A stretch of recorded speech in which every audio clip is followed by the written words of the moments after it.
주일과 월요일 통독 부분을 지나서 느헤미야 8장에서 10장을 보니까 벌써 성벽 재건이 끝난 것 같습니다. 통독을 하지 않고 오늘 본문을 본다면 아마도 감동이 다를 것 같습니다. 잠시 그래서 앞장에 있는 내용들을 짧게 요약해 보십시다. 느헤미야는 무너진 예루살렘의 성벽과 타버린 성문에 대한 소식을 듣는 것으로 이제 이야기가 시작됩니다. 성벽과 성문만 무너지고 타버린 것일까요? 아니요. 공동체 자체가 뿔뿔이 흩어지고 해체된 상황이었습니다. 이런 거룩한 이스라엘 공동체의 비참한 형편을 들으니 하나님을 사랑하는 자, 그리고 자기 백성을 사랑하는 느헤미야가 너무나 큰 슬픔 가운데 들어가고 그리고 금식하여 기도하는 것을 보게 됩니다. 그리고 기도의 응답으로 왕의 허락을 받아서 성벽 재건의 목적을 띠고 느헤미야는 예루살렘으로 귀환하게 됩니다. 기도의 응답으로 하나님의 모든 일들이 순적하게 진행되는 것 같습니다. 그러나 귀환한 느헤미야는 두 가지 거대한 방해자를 만나게 됩니다. 첫째, 사마리아를 비롯해서 사방에 예루살렘의 재건을 반대하는 세력이 있습니다. 그들은 말로 느헤미야와 이스라엘 백성을 비웃고 조롱합니다. 그게 세상입니다. 매우 부정적인 말들로 그들의 의지를 꺾어놓으려고 합니다. 그들의 말이 통하지 않자 그들은 공격을 가하겠다고 위협을 가합니다. 내가 너희들 죽이겠다라고 하는 것이죠. 이런 외부의 공격으로 백성들의 마음은 두려움으로 흩어지기 시작합니다. 이때 이 모두를 인도해 나가는 느헤미야의 마음은 어땠겠습니까? 그러나 그때마다 하나님을 의지하는 기도를 통해 그 위기를 극복하는 능력이 임하는 걸 느헤미야는 분명하게 보여주고 있습니다. 기도가 중요합니다. 기도해야 됩니다. 그러나 진짜 문제가 있어요. 그건 내부의 문제였습니다. 공사에 참여하는 남자들로 인해서 가게의 생계들이 줄어드니 사람들이 빚을 져야 됐습니다. 근데 이때 백성의 지도자라고 말할 수 있는 귀족들이 고리대금을 하여서 더욱더 백성들의 형편이 나빠지자 결국 그들의 딸들을 종으로 사는 이 일이 이스라엘 내부 안에 일어납니다. 얼마나 내부 지도자들이 악랄한 것입니까? 내부의 균열이 더 무섭잖아요. 그러자 이것에 느헤미야는 강하게 맞서서 그것이 죄라고 말하고 그걸 고치라고 말합니다. 그러자 이제 귀족들이 돌이키는 역사가 나타납니다. 그렇게 해서 6장을 보니까 성벽이 다 재건되었고요. 그리고 7장에서는 지도자들을 다시 세우는 장면으로 이어집니다. 즉 이스라엘 백성이 성벽을 재건하는 이 과정은 곧 이스라엘 백성들의 내부의 문제들도 드러나는 과정이에요. 그래서 성벽만 재건되는 게 아니라 이스라엘 공동체의 질서가 바로잡히는 과정까지 이어지는 것으로 7장까지의 이야기가 마무리가 됩니다. 이 안에도 참 많은 교훈을 얻게 해요. 우리 가정의 믿음의 영적인 재건, 그리고 예배의 재건, 성벽의 재건, 심지어 우리의 인생에 나타나는 육적인 문제들 있잖아요. 질병이 닥치고 실제로 우리 가정에 어떤 문제들이 닥치는 것, 경제적인 문제가 닥치는 건 그것만 회복되는 게 회복이 아니라 가정의 관계들이 회복돼요. 거기에만 머물지 않는다는 게 이제 7장에 이어져요. 이제 8장으로 이어집니다. 성벽 재건이 끝난 것이 엘룰월 25일이었다라고 말하는데요. 유대력으로는 6월입니다. 근데 52일 동안 본성을 떠나서 예루살렘 성벽을 재건하여 사역하던 이스라엘 사람들이 다시 자신들의 집으로 돌아가요. 그리고 나서 7월 1일에 다시 예루살렘 수문앞 광장에 모여요. 그러니까 한 일주일 정도의 시간 후에 다 또 다시 모여든 거예요. 이건 정말 힘든 일이었을 것입니다. 52일 동안 가정들을 떠날 수 있었잖아요. 그러니까 얼마나 피곤했겠어요. 그러나 느헤미야가 이들을 소집한 것으로 보이는데요. 이는 다름 아니라 이스라엘의 영적 재건을 위해서 다시 그들을 불러 모았습니다. 느헤미야는 잘 알고 있어요. 성벽 재건했고 지도자를 세워서 공동체의 형식을 다 재건했어요. 하지만 진정한 재건은 영적 재건이 일어나지 않으면 성벽 재건도 그리고 가족들의 어떤 영적인 어떤 질서와 공동체의 재건도 허망하다는 걸 잘 알고 있습니다. 아마도 느헤미야는 에스라에게 율법을 읽어주고 설명하는 것을 부탁했을 것이고, 에스라는 이제 율법을 들고 그 백성 앞에 서게 됩니다. 모인 백성들은 남자, 여자 그리고 알아들을 만한 모든 자가 모였다고 말해요. 어느 정도 우리의 자녀들까지 다 모였을 것입니다. 모든 세대가 모인 것이죠. 시간은 새벽부터 오전까지라고 말하고 있습니다. 약 5시간에서 6시간 정도를 수문 앞 광장에서 율법을 이제 그들에게 읽어줍니다. 에스라는 이미 준비한 특별한 나무 강단에 서게 되고, 그 좌우로는 13명의 율법 교사들이 함께 서요. 혼자 서지 않고 13명을 세운 것은 왜 그럴까요? 아마도 일치된 말씀의 사역자들의 간절함을 모든 백성에게 보여주는 모습일 것입니다. 에스라가 율법을 펼칠 때 이제 백성들은 일제히 일어납니다. 그들은 하나님의 말씀에 경의를 표한 거예요. 그리고 간절하게 하나님의 말씀을 받는다라는 그 마음을 보여주는 거예요. 에스라는 먼저 기도를 하였고, 백성들은 아멘하고 화답하고 몸을 굽혀 경배했다고 말합니다. 그리고 말씀을 읽는 것에 멈추지 않습니다. 에스라의 주변에 있는 자들과는 별개로 이름이 기록된 13명과 레위 사람들이 에스라를 도와서 율법의 말씀을 백성들에게 깨닫게 해석해 줬다라고 7절에서 8절은 말하고 있습니다. 그러자 놀라운 일이 일어나요. 백성들은 하나님의 말씀을 깨닫기 시작하자 울기 시작합니다. 이는 아마도 하나님의 말씀과 자신의 삶의 괴리를 명백하게 알았기 때문에 아이고 아이고 하고 울었을 것입니다. 죄에 대한 깊은 각성 때문에 울기 시작하는 것이죠. 느헤미야, 에스라 그리고 지도자들은 백성들에게 더 이상 울지 말라고 권해요. 느헤미야는 근심하지 말고 여호와를 기뻐해라, 그것이 힘이다 라고 말하면서 백성들을 위로합니다. 백성들은 순종하여 먹고 마시며 크게 즐거워하였다라고 말하고 있습니다. 그런데 성경 기자는 그 이유를 이렇게 설명해요. 12절의 말씀 보면 이게 중요해요. 그들이 그 읽어 들린 말을 밝히 알미니라.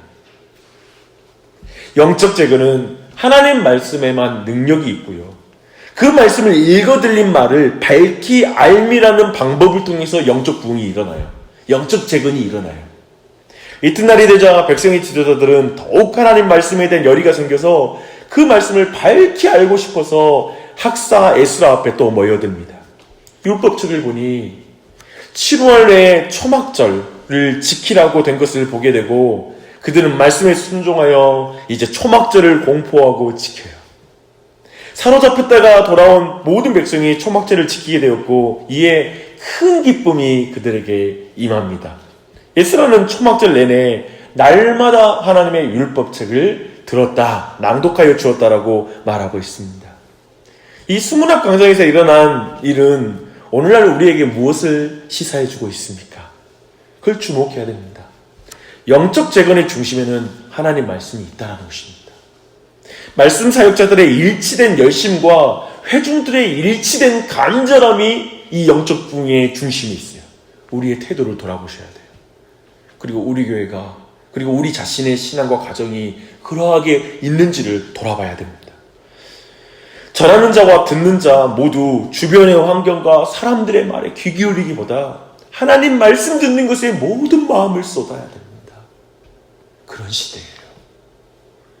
듣고 깨달은 바를 순종하기를 기뻐하였습니다. 사랑하는 여러분, 가정과 공동체가 무엇으로 갱신할까요?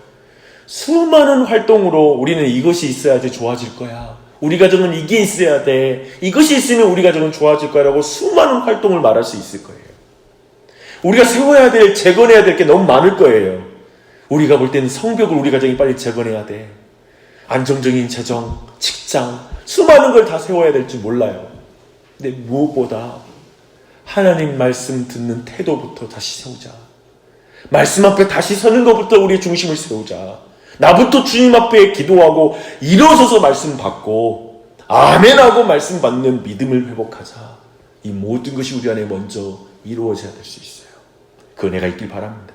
이제 9장부터는 영적 갱신의 역사가 멈추지 않는 걸 보여주고 있어요. 7월 15일에서 22일까지 초막절을 지켰거든요. 근데 이스라엘 백성들은 24일에 다시 모여서 금식하며 회개하기 시작해요. 거의 지금 한 달 내내 모이는 거예요. 52일 동안 건축공사하고 나서 한 달에 가까운 시간을 계속 연결돼서 보내고 있어요. 이미 7월 초하루에 율법을 읽어줬을 때 사람들은 울음으로 반응을 보였고 기뻐하고 즐거워했으며 초막절까지 다 지켰는데 이스라엘 백성은 또 왜 모일까요? 했을 때 아마도 그들은 하나님께서 주신 그 회개하고 자복하는 그 역사가 여전히 멈출 수 없는 일이었을 거예요. 하나님께서 주시는 부흥의 역사는 결코 사람의 힘으로 제한하거나 멈출 수 있는 게 아니에요.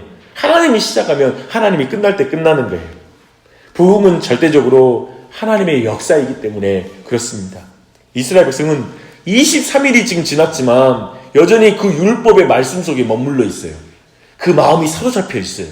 초막절뿐만 아니라 한 달 내내 그 분위기 속에 지내고 있습니다. 그들은 다시 모였습니다. 그리고 하나님 말씀 앞에 다시 모인 것입니다. 그들은 초하루에 다 끝내지 못한 그 회개와 자복의 기도를 다시 시작하고 있습니다. 지난 주일에 우리는 성령 충만하면 기도하지 않을 수 없다. 소명을 행하려고 하면 기도하지 않을 수 없다라는 걸 말했고 5월을 특별히 기도하고 서로를 위해서 기도하는 이 시간도 보내자는 걸 나눴습니다. 참으로 오늘 말씀 보면 기도해야 하기 때문에 기도하는 게 아니라 하지 않을 수 없는 은혜가 있는 거예요. 저는 이 은혜가 우리에게 넘치기를 바랍니다. 그리고 구체적으로 이방 사람들과의 관계를 끊고 결혼관계 및 거래관계를 끊는다는 말이기도 하거든요. 자신들의 죄와 열조들의 죄를 회개하기 시작해요. 이 당시에도 낮에 4분의 1, 곧 3시간은 율법책을 낭독하고 4분의 1, 즉 또 3시간 정도를 기도했다라고 말하고 있습니다. 이렇게 말한다면 오직 말씀을 통하여 기도의 불이 댕겨지는 거예요. 그걸 보여주고 있는 거예요. 그 기도의 내용은 대략 3가지예요. 첫째는 천지를 창조하신 하나님을 강조해서 고백해요. 기도는 하나님이 어떤 분이신지를 인식하고 출발하는 게 기도라는 거예요. 둘째, 그 창조주가 이스라엘의 역사에서 얼마나 신실했는지를 고백해요. 그것은 이스라엘의 역사 내내 하나님께 불성실했지만 하나님은 정말 신실했습니다라고 고백하는 거예요. 마지막으로 현재 자신의 형편을 고백하는 거예요. 이렇게 보면 여러분이 오늘 어떻게 기도해야 될지도 나와요. 하나님은 창조주십니다. 크신 분이십니다. 라는 걸 고백하고 하나님이 얼마나 내 인생에 신실하게 일하셨는지를 고백하고 그러면서 나의 필요를 간구하는 거예요. 그걸 보여주고 있습니다. 참으로 하나님의 말씀의 은혜는 반드시 회개로 이어집니다. 참 회개는 기도로 끝나지 않아요. 또 삶의 돌이킴으로 반드시 이어집니다. 이스라엘 백성은 이제 언약을 다시 하나님 앞에서 세움으로써 하나님 말씀에 비춰 그들의 삶의 틀린 부분을 고치겠다고 언약을 맺는 자리까지 나아가는 부흥을 경험해요. 그게 바로 10장의 내용이에요. 10장은 백성들이 회개하고 나서 하나님과 언약을 세움으로써 자신들의 삶의 개혁을 분명하게 기록하고 있습니다. 그런데 특이한 언급이 독자들의 우리 모두의 주목을 이끌어요. 28절인데요. 이방 사람과 절교하고 하나님의 율법을 준행하는 모든 자라는 언급이 나옵니다. 이것은 앞에서 9장에서 언급된 바가 있어요. 이것은 하나님의 계명을 그다지 중요하지 않게 여기는 그 땅의 혼합 주민들, 사마리아 사람들이기도 하죠. 그들과 맺은 인척관계나 율법을 어기는 사업관계를 다 끊어버리겠다는 거예요. 그 일을 하는 거예요. 이 외에도 이들이 하나님 앞에서 맺은 언약의 내용에는 성전세를 내는 것, 성전의 필요를 모두 채우겠다라는 구체적인 삶으로 이어져요. 첫 열매를 드리는 것이 35절로 30절이 나오고요. 11절을 통하여 레위인과 제사장인들의 삶을 섬기는 일이 37절, 38절에서 기록되고 있습니다. 앞에서 나오는 모든 명단은 이 언약의 인친 지도자들의 이름이에요. 본문의 말씀을 보고 참으로 회개의 기도를 드리는 자가 그리고 진짜 하나님 말씀을 바르게 은혜받은 자가 보여주는 하나님 앞에서의 바른 신앙이 뭔지를 우리에게 보여주고 있습니다. 인간관계 안에서 우리가 끊어버려야 할 선이 있다는 거예요. 이 이상으로 우리가 넘어오는 것을 거절해야 되는 것이 있다는 거예요. 모든 인간관계가 그리스도인들에게 강한 것이 아닙니다. 우리가 하나님의 말씀과 믿음을 양보하고 포기해야 할 것들이 있다면 그런 관계는 우리에게 유익을 주는 관계가 아닐 것입니다. 그걸 우리가 멈춰야죠. 모든 관계의 우선은 하나님과의 관계인 줄 믿습니다. 하나님께 헌신하여 바르게 살고자 하는 마음은 하나님의 말씀을 떠나서는 존재할 수 없어요. 그래서 그들은 하나님의 성전의 필요와 성전을 섬기는 레위인 제사장들의 필요를 채워야 한다는 생각을 했는데 이건 굉장히 주목할 문제입니다. 왜냐하면 이스라엘 역사상 내내 이스라엘 백성들은 그 성전을 소중히 여기고 거기에 있는 제사장들의 필요를 제대로 채운 역사가 거의 없어요. 그랬던 역사가 길지 않아요. 백성들은 회개와 함께 자신들의 재물을 들여 성전의 필요를 채우고 하나님의 율법이 요구하는 삶을 살겠다고 말하므로 사실은 근본적으로 자신들의 예배와 말씀을 소중히 여기는 태도를 그들의 삶을 보호함으로 드러내고 있는 것입니다. 이렇게 보면 교회는 재정이 부족해서 문제가 아니라 회개하는 자가 적어서 문제예요. 우리는 회개의 은혜를 구해야 돼요. 교회의 재정을 위해서 먼저 구할 필요가 없어요.